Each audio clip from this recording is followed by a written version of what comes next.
The Grapes of Wrath by John Steinbeck, Chapter 15. Along 66, the hamburger stands, Al and Susie's place, Carl's lunch, Joe and Minnie, Will's eats. Board and bat shacks. 2 gasoline pumps in front, a screen door, a long bar, stools, and a footrail. Near the door, 3 slot machines, showing through the glass the wealth in nickels 3 bars will bring. And beside them the nickel phonograph with records piled up like pies, ready to swing out to the turntable and play dance music. Tippy Tippy Teen, Thanks for the Memory, Bing Crosby, Benny Goodman. At one end of the counter a covered case, candy cough drops, caffeine sulfate called Sleepless, No-Dose, candy, cigarettes, razor blades, aspirin, bromoseltzer, Alka-Seltzer. The walls decorated with posters, bathing girls, blondes with big breasts and slender hips and waxen faces, in white bathing suits and holding a bottle of Coca-Cola and smiling. See what you get with a Coca-Cola. Long bar and salts, peppers, mustard pots, and paper napkins. Beer taps behind the counter, and in back the coffee urns, shiny and steaming, with glass gauges showing the coffee level. And pies in wire cages, and oranges in pyramids of 4.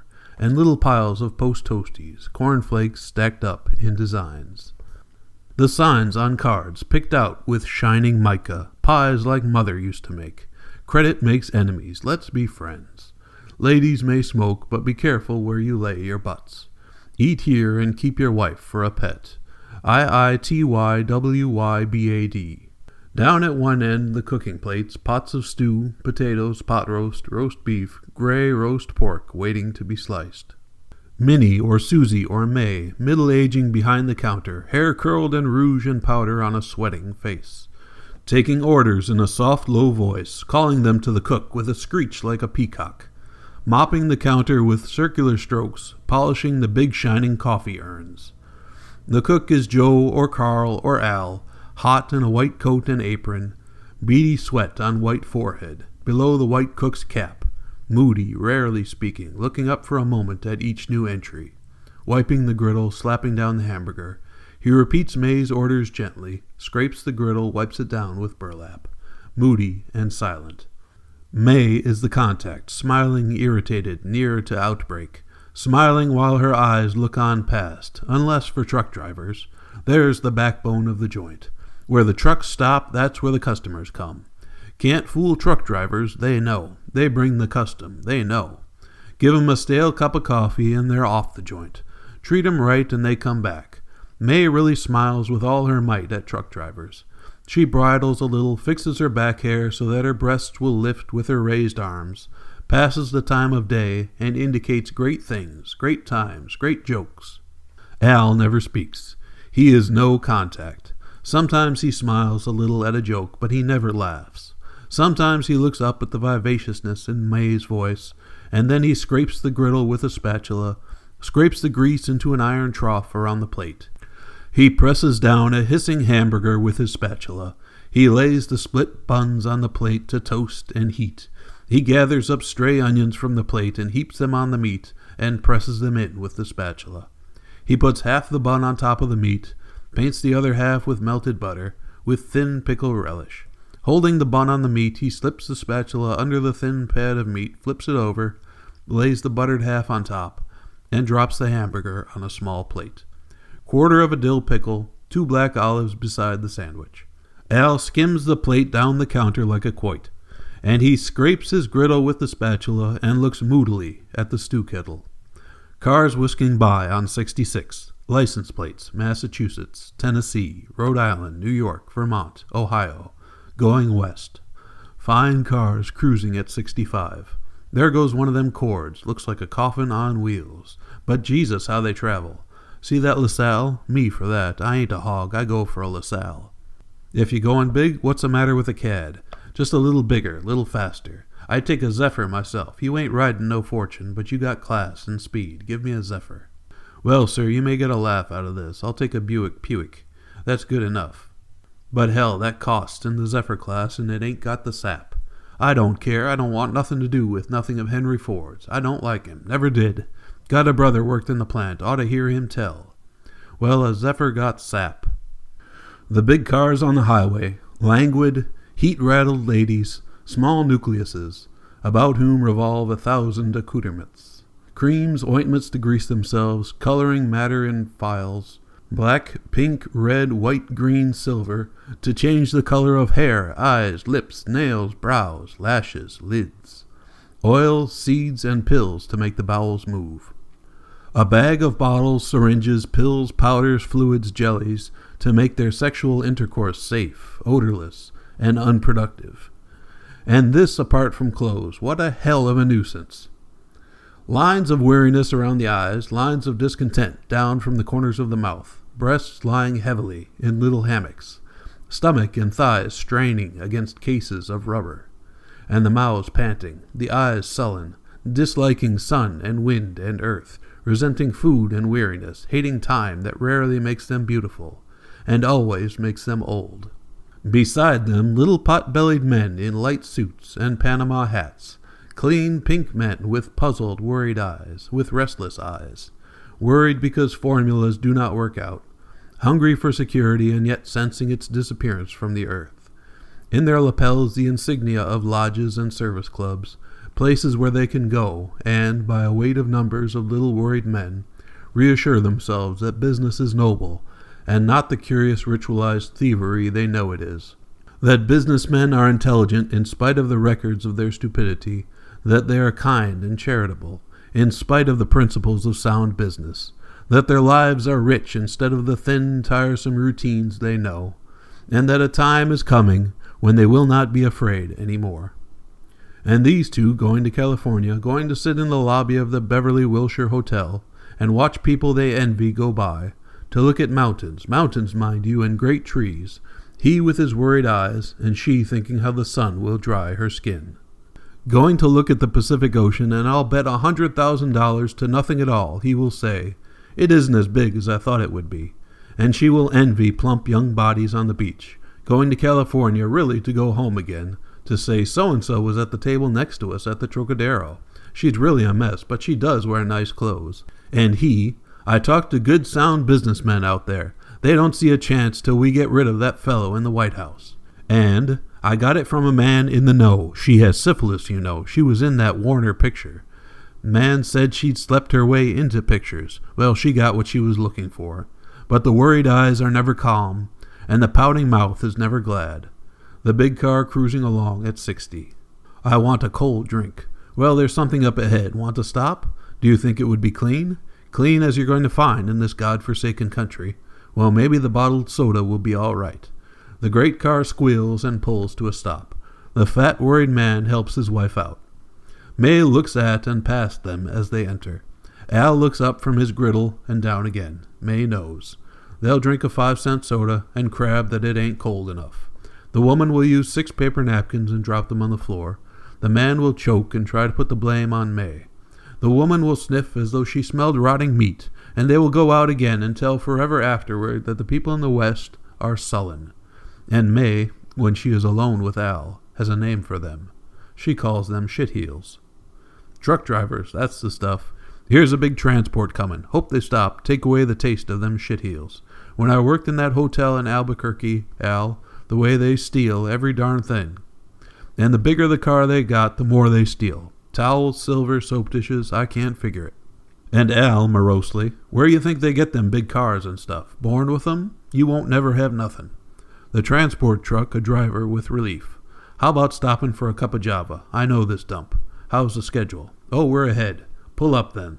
There's old Warhorse in there that's a kick. Good Java, too. The truck pulls up. 2 men in khaki riding trousers, boots, short jackets, and shiny visored military caps. Screen door, slam. Hiya, May. Well, if it ain't Big Bill the Rat, when'd you get back on this run? Week ago. The other man puts a nickel in the phonograph, watches the disc slip free and the turntable rise up under it. Bing Crosby's voice, golden. Thanks for the memory of sunburn at the shore. You might have been a headache, but you never were a bore. And the truck driver sings for May's ears. You might have been a haddock, but you never was a whore. May laughs. Who's your friend, Bill? New on this run, ain't he? The other puts a nickel in the slot machine, wins 4 slugs, and puts them back. Walks to the counter. Well, what's it gonna be? Oh, cup of Java. Kind of pie you got?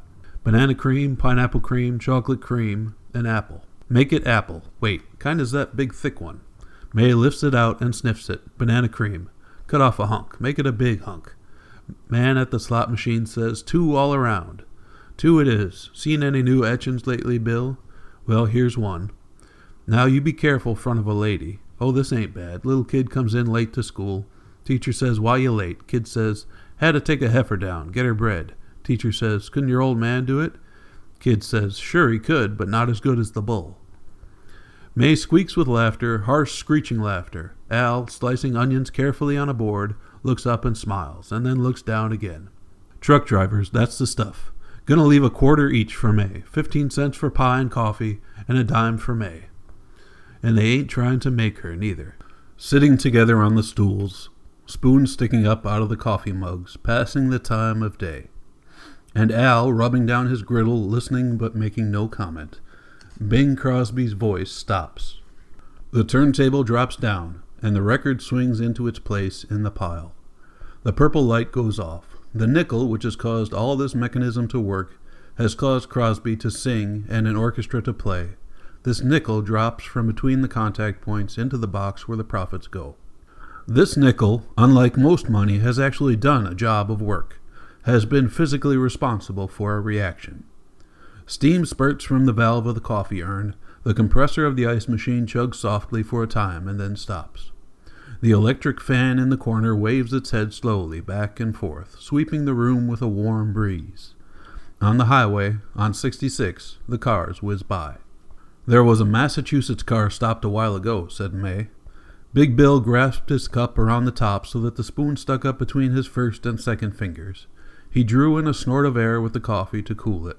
You ought to be out on 66. Cars from all over the country, all heading west. Never seen so many before. Sure some honeys on that road. We seen a wreck this morning, his companion said. Big car, big cad, a special job, and a honey, low cream color special job. Hit a truck. Folded the radiator right back into the driver. Must have been doing 90. Steering wheel went right on through the guy and left him a-wiggling like a frog on a hook. Peach of a car, a honey.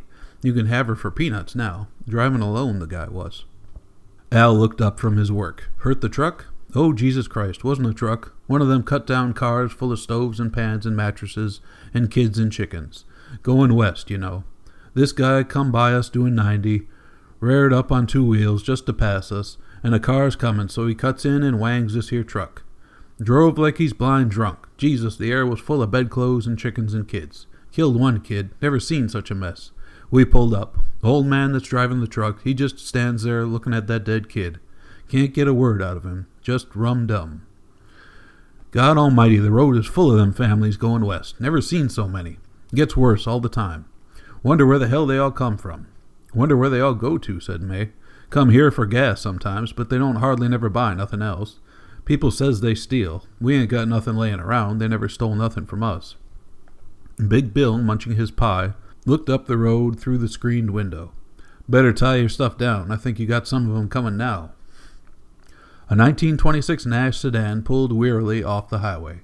The back seat was piled nearly to the ceiling with sacks, with pots and pans, and on the very top, right up against the ceiling, 2 boys rode. On the top of the car, a mattress and a folded tent poles tied along the running board. The car pulled up to the gas pumps.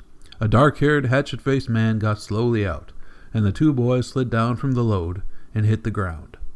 May walked around the counter and stood in the door. The man was dressed in gray wool trousers and a blue shirt, dark blue with sweat on the back and under the arms. The boys in overalls and nothing else, ragged, patched overalls. Their hair was light, and it stood up evenly all over their heads, for it had been roached. Their faces were streaked with dust. They went directly to the mud puddle under the hose and dug their toes into the mud. The man asked, "Can we get some water, ma'am?" A look of annoyance crossed May's face. "Sure, go ahead," she said softly over her shoulder. "I'll keep my eye on the hose." She watched while the man slowly unscrewed the radiator cap and ran the hose in.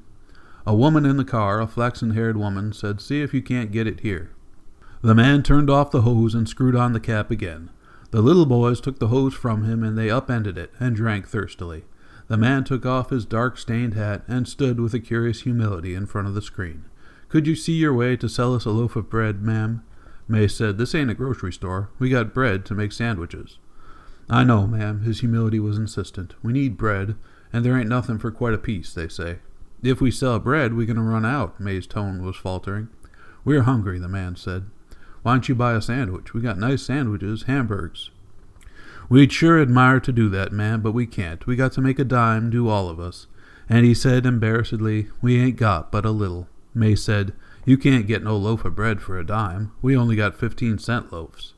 From behind her, Al growled, God almighty, May, give 'em bread.